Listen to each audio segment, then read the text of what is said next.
एक बार एक व्यक्ति गौतम बुद्ध के पास गया और उनसे यह पूछने लगा कि वह अपने भावनाओं पर कैसे काबू पा सकता है।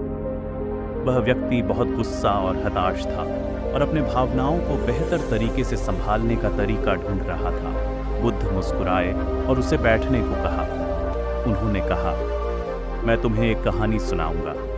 एक बार की बात है, एक राजा था जो एक समृद्ध राज्य पर शासन करता था। एक दिन उसने अपने पड़ोसी राज्य की यात्रा करने का निर्णय लिया। उसने सुना था कि उस राज्य का राजा अपनी बुद्धिमत्ता के लिए प्रसिद्ध था।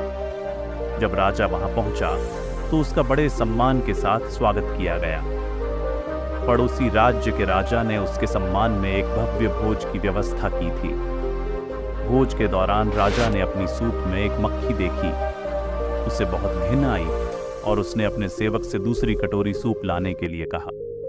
यह देख पड़ोसी राज्य के राजा ने कहा, महाराज, कृपया क्रोधित न हो। यह तो सिर्फ एक छोटी सी मक्खी है, इसका कोई महत्व नहीं। राजा ने उत्तर दिया, मैं ऐसी चीजें बर्दाश्त नहीं कर सकता। एक छोटी सी मक्खी भी मेरा मूड खराब कर सकती है। पड़ोसी राज्य के राजा ने मुस्कुराते हुए कहा, महाराज, कृपया मुझे एक सलाह देने दें। आपके मूड को खराब मक्खी ने नहीं किया, बल्कि आपकी प्रतिक्रिया ने किया।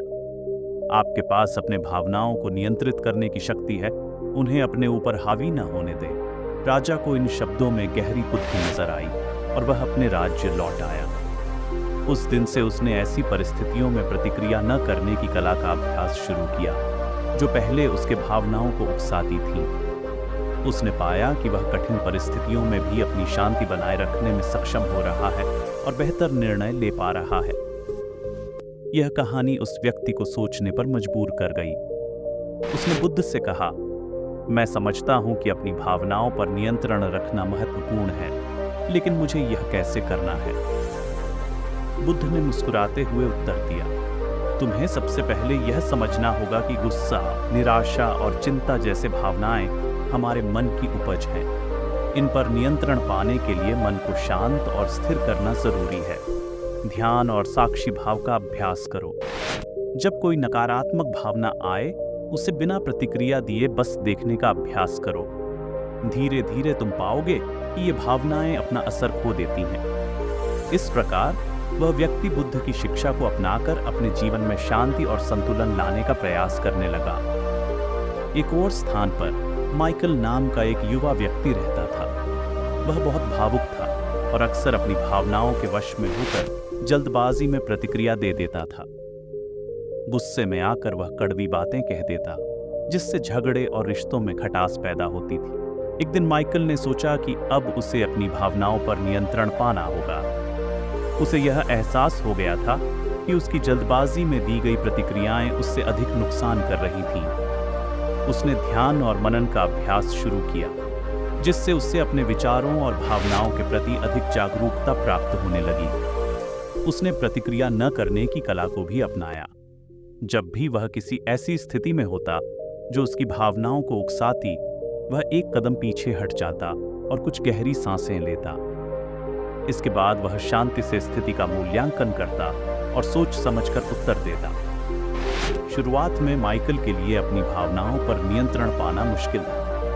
वह फिर भी गुस्सा और हताश होता, लेकिन वह खुद को रोककर जल्दबाजी में प्रतिक्रिया नहीं देता।